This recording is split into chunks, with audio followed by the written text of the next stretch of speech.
नमस्कार, जय हिंद, वंदे मातरम। स्वागत है आप सबका मध्य प्रदेश के सबसे बड़े न्यूज चैनल में। तो आइए दोस्तों, नजर डालते हैं मध्य प्रदेश के मुख्य समाचार टुडे ब्रेकिंग के साथ साथ एमपी राज्य की आज की बड़ी खबरों पर। साथ ही मध्य प्रदेश के किसानों, गरीबों, मजदूरों, बेरोजगारों, आम लोगों के साथ ही एमपी की माताओं बहनों को लेकर भी बड़ी खुशखबरी सामने आ रही है। साथ ही साथ मोहन यादव सरकार की तरफ से राज्य के अंदर 25 नए नियम लागू कर दिए हैं। इसके बारे में आपको जानना बेहद ही जरूरी है, नहीं तो आपको बहुत बड़ा नुकसान हो सकता है। तो इन सब की जानकारी आपको देंगे ही देंगे। साथ ही पेट्रोल, डीजल, सोना, चांदी, इनके ताजा भाव क्या है, इसकी जानकारी भी आपको बताएंगे। मध्य प्रदेश में मोहन यादव सरकार ने लाडली बहना योजना पर एक बड़ा बयान दे दिया है, जिसके बाद अब लाडली बहनों में खुशी की लहर दौड़ जाएगी। दरअसल अब राज्य की लाडली बहनों के खाते में 12,000 रुपए की राशि हर साल किस्त के अलावा डाली जाएगी। तो यह राशि किन किन बहनों को मिलेंगी, इसकी सारी जानकारी वीडियो में आपको बताएंगे। साथ ही मध्य प्रदेश में अब मोहन यादव सरकार पुरानी पेंशन को फिर से लागू करने की तैयारी में है और अब की बार सभी पेंशन धारकों को 3,000 रुपए की पेंशन हर महीने मिलेगी। अब ये कब से मिलना शुरू होगी, किन किन बुजुर्गों को मिलेगी, इसकी जानकारी आपको वीडियो में बताएंगे। साथ ही साथ मध्य प्रदेश के मुख्य समाचार के साथ साथ मध्य प्रदेश की आज की तमाम बड़ी घोषणाओं के बारे में भी जानेंगे। लेकिन भाइयों बहनों, आप सबसे हाथ जोड़कर निवेदन है कि अगर आप मध्य प्रदेश के रहने वाले हैं तो आप हमारे इस चैनल को सब्सक्राइब जरूर करिएगा, ताकि आपको इस तरह की जानकारी और खबरें सबसे पहले देखने को मिले। तो चलिए शुरुआत करते हैं आज की पहली और बड़ी खबर के साथ। हरियाणा पुलिस ने आंदोलन कर रहे किसान नेताओं के खिलाफ राष्ट्रीय सुरक्षा कानून एनएसए के तहत कार्रवाई का फैसला वापस ले लिया है। अंबाला रेंज के आईजी सिबाश कविराज ने शुक्रवार 23 फरवरी को यह जानकारी दी।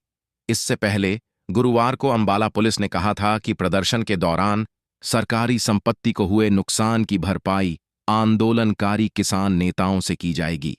इसके लिए उनकी संपत्ति, कुर्क और बैंक खाते सीज किए जाएंगे।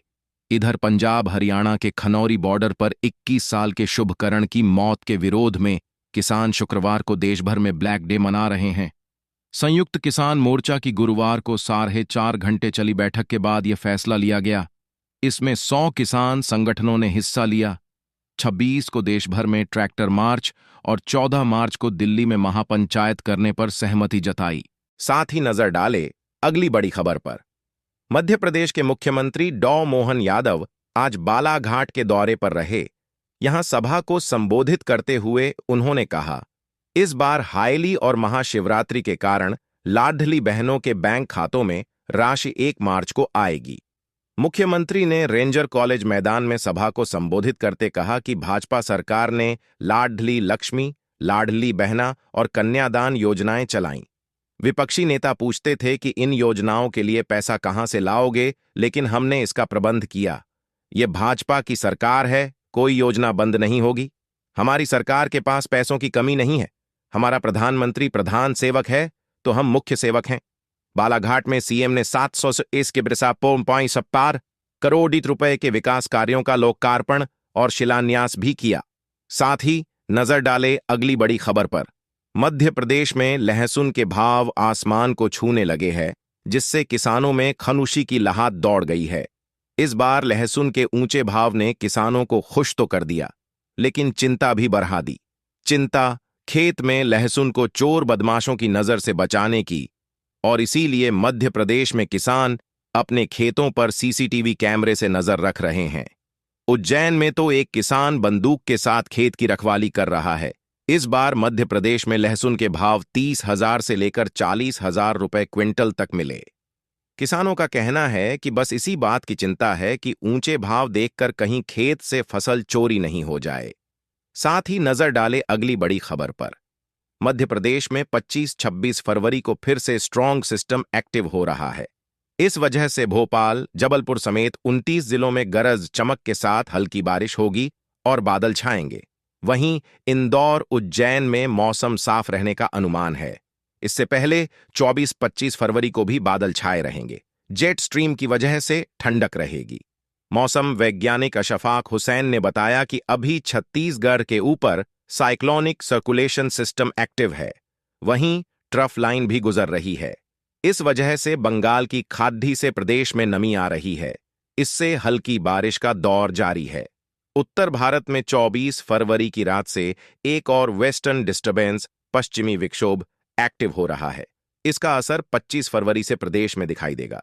26 फरवरी को सिस्टम का असर ज्यादा रहेगा। साथ ही नजर डाले अगली एक और बड़ी खबर पर। कांग्रेस ने आरोप लगाया है कि भाजपा सरकार ने चंदा वसूलने के लिए ईडी, सीबीआई जैसी जांच एजेंसियों का गलत इस्तेमाल किया है। इसलिए मामले की सुप्रीम कोर्ट की निगरानी में जांच की जानी चाहिए।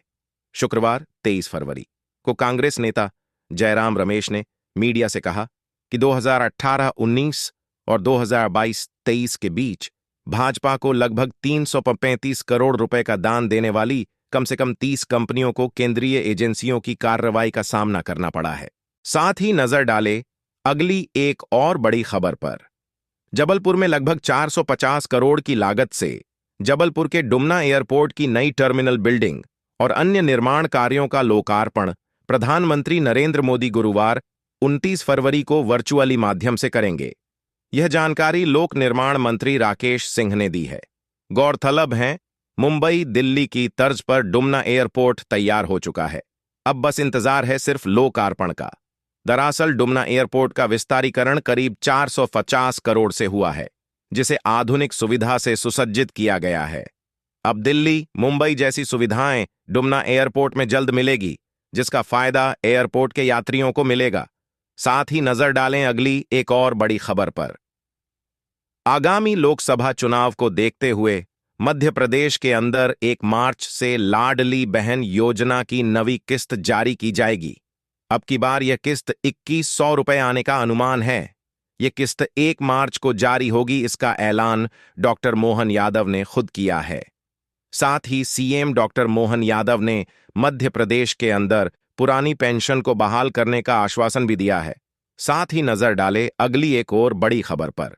प्रधानमंत्री नरेंद्र मोदी ने वाराणसी में आज 34 परियोजनाओं का शिलान्यास और लोकार्पण किया। इसी क्रम में 3329 करोड़ की लागत से राष्ट्रीय राजमार्ग सम 233 घाघरा ब्रिज वाराणसी खंड के पैकेज 2 के 4 लेन चौड़ीकरण का कार्य लोकार्पित हुआ।